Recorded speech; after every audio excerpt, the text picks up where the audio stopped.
Believe it or not, a new Indiana Jones movie's about to come out, and I couldn't be more excited. Wait, did I say excited? I meant terrified. Because this one's looking a little strange when it comes to Indy. You stole it. Then you stole it. And then I stole it. It's called capitalism. Now, I know what you're thinking, but Julian, what about when Indy... 3, 2, 1, 0.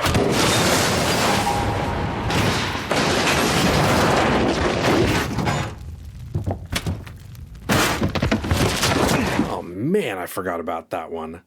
But it does get so much stranger when you get into the extended Indiana Jones universe of comic books, TV shows, and novels. No, faster!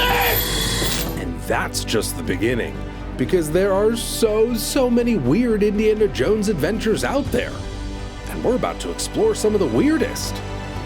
Wait, was that a picture of Indiana Jones fighting Robo-Hitler? Bring to me the trophy! So as you'll soon see, this particular Indiana Jones insanity spiral is long and twisted.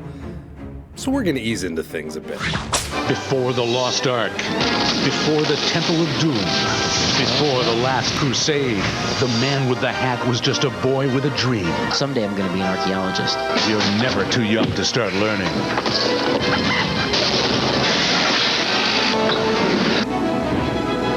How am I doing? Explore Indy's adventures from the beginning. Sean Patrick Flannery is Indiana Jones in the Young Indiana Jones Chronicles. The Young Indiana Jones Chronicles aired on ABC between 1992 and 1993 with 28 individual episodes, many of which were paired up and later released as 90-minute movies. George Lucas's initial vision was not just to extend the franchise past The Last Crusade, but also to introduce many of the biggest historical events in the modern era to young children that were watching at home with their family. My biggest hope for this TV series is that families can watch this together, because it appeals to young people, it appeals to older people, and you can share a historical educational experience.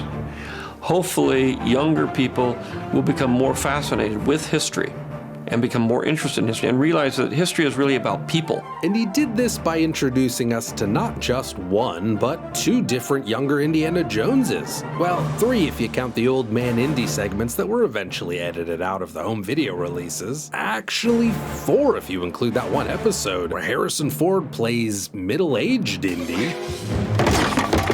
The pipe belongs to my people. What are we gonna do now? They've got guns. They've got the pipe. Well, things can't always be the way you want them to be.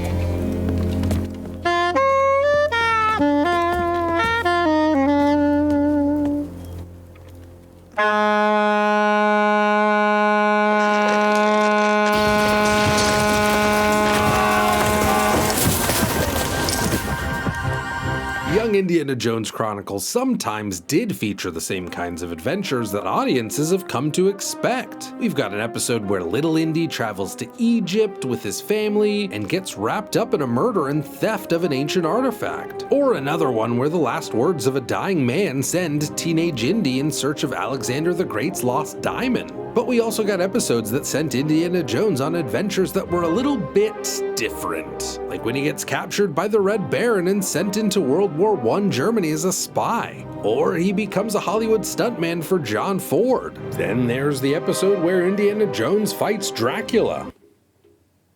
Yeah, this happened. In Chapter 17, Masks of Evil, Indiana Jones finds that the face of evil isn't always human.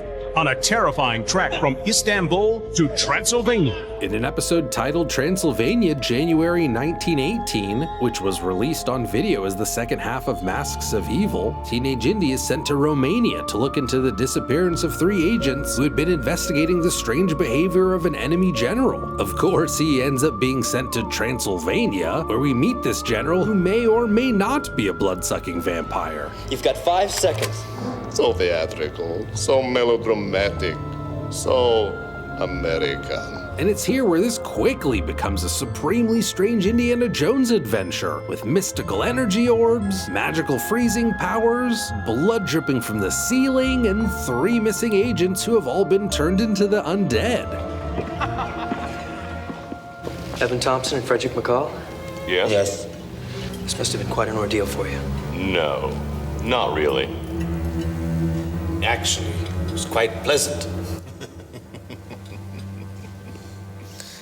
I agree.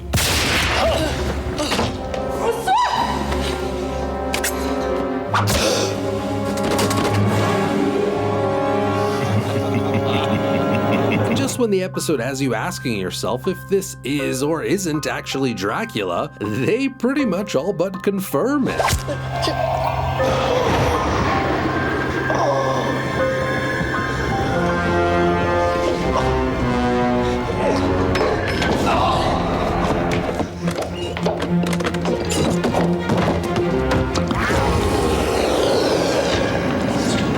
For a series that prides itself on being rooted in actual history, this episode's pretty silly, but in the best way possible. It's pretty clear the creators are just trying to have fun with the format, so it kind of works in that sense. We get to go to Transylvania and deal with Dracula using the vampire as a metaphor for evil that can't be destroyed. Makes, I think, for a very different and exciting adventure. But we're just getting started, and things are about to get a whole lot sillier.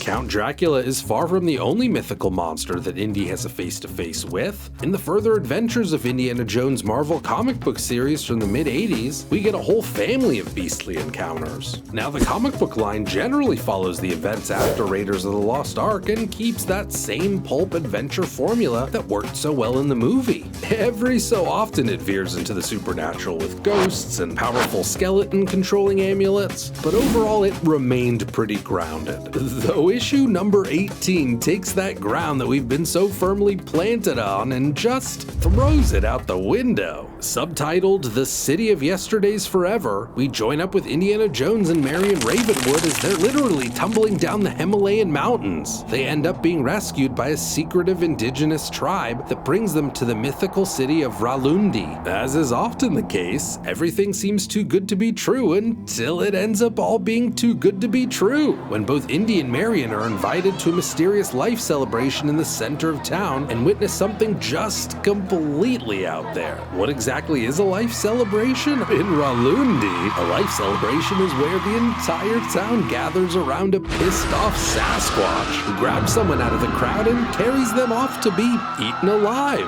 Don't freak out though, we're told that it's really an honor to be chosen. You see, part of living in Ralundi means that you can't actually die of natural causes, and so over the years, the elders have developed a system where Sasquatches are captured and released into the crowd of visitors as a way of giving them that sweet release of life that everyone's just so sick and tired of. Indy and Marion are eventually able to escape just before our Sasquatch buddy returns with his entire Sasquatch family. And honestly, you know a comic book series is going to be wild when issue 1 starts with Indiana Jones demonstrating his whipping skills on his own students. Now, we all know that Indiana Jones and the exploration of mythical cities goes together like grilled and cheese, which is why setting him up to find the lost city of Atlantis just made so much sense. Add the fact that this came in the form of an early 90s video game and, well, grilled cheese.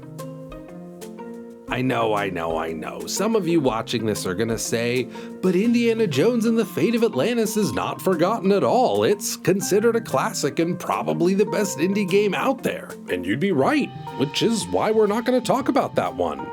Well, we are gonna talk about it, but only kind of. You'll see.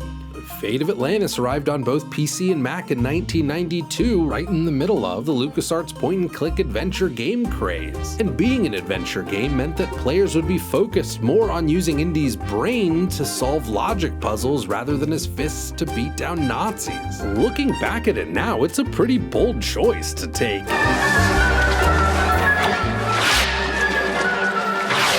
Turn it into... The stick broke, but I got the map. But you know what? It totally works and still manages to capture the spirit of an Indiana Jones adventure, even though you're basically clicking your way through a global race against Nazis to find the lost city of Atlantis and the ultimate power hidden inside. That's not to say that there's no action in this game though, because every once in a while, Indy will have to duke it out through a super simple combat minigame. Basically, hit that Nazi wherever he isn't blocking, or just press the sucker punch button to instantly move on. Only what if you were one of those gamers that loved Indiana Jones, but hated solving puzzles that involved making a sandwich to distract a guard on a Nazi U-boat? What do you want? You look hungry. Now that looks tempting. I couldn't possibly take yours, though. Well, why don't you make your own? I'll cover for you. Well, you were in luck, because the strangest of Indiana Jones video games is an action-packed version of The Fate of Atlantis named Indiana Jones and the Fate of Atlantis: The Action Game. Real original, right? This came out right along with the adventure version, giving gamers the choice of how they wanted to experience this particular indie story. Only thing is, if you went with the action game, did you make the wrong choice? Well, it does loosely follow the same story, doesn't look as good, sound as good, or play as good as the adventure game.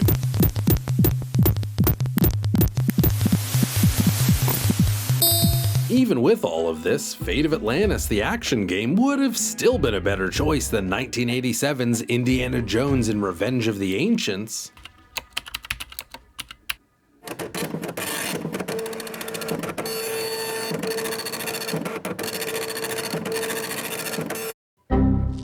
It is impossible to talk about strange Indiana Jones adventures that haven't aged so well without talking about Indiana Jones and the Temple of the Forbidden Eye. No, not the totally awesome Disneyland ride. That looks so realistic to me. Looks like Harrison Ford. He's supposed to. I'm talking about the Super Bowl halftime show that was created to market the totally awesome Disneyland ride. In 1995, the Super Bowl was being broadcast on ABC, which that same year would be purchased by Disney. So easy to see why the House of Mouse would take the opportunity to do what it does best. We're going to Disney World!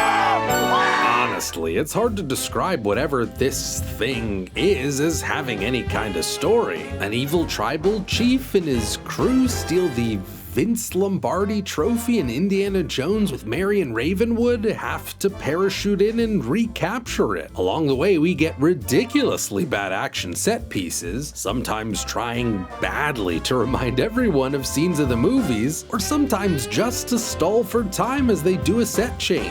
But the real chef's kiss that sends us into seriously strange territory are the musical numbers. Now, you could spend all day thinking about some musicians, any musicians really, that would be a good fit for an Indiana Jones Super Bowl halftime show, and I doubt you'd land on these two. First up, we get the godmother of soul herself, Patti LaBelle, who opens the show and then later congratulates Indy for saving the day. Well, Indiana Jones, you got your trophy back.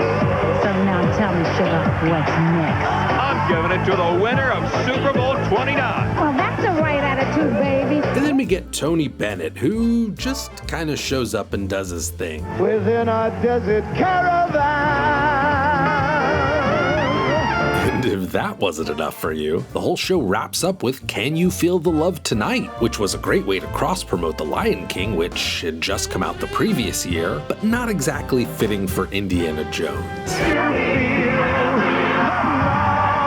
Not only does this deserve its spot as one of Indiana Jones's strangest adventures, but it also has the honor of being considered one of the worst Super Bowl halftime shows ever produced. And it's not like it didn't have some serious competition. But none of this holds a candle to Indiana Jones and the Mystery of Mount Sinai, which far and away is the strangest of Indy's adventures. I mean, just look at this book cover. We've got Indy about to duke it out with a Nazi that sure does look a lot like Adolf Hitler, and absolutely does have an electrified cyborg arm. It turns out that this isn't actually Hitler, but a special SS agent named Helmut von Mephisto, sent to track down Indiana Jones, who himself is investigating an ancient Mayan weapon. Now, most of this book is pretty average indie action, alien. But towards the end, when the two come face to face, Mephisto accidentally activates some kind of ancient war machine that not only vaporizes everyone around it, but also reveals the real mystery of Mount Sinai. And it turns out it's just aliens, which is surprising given that this book came out 1 year after Indiana Jones and the Kingdom of the Crystal Skull, and we all remembered how well those aliens were received.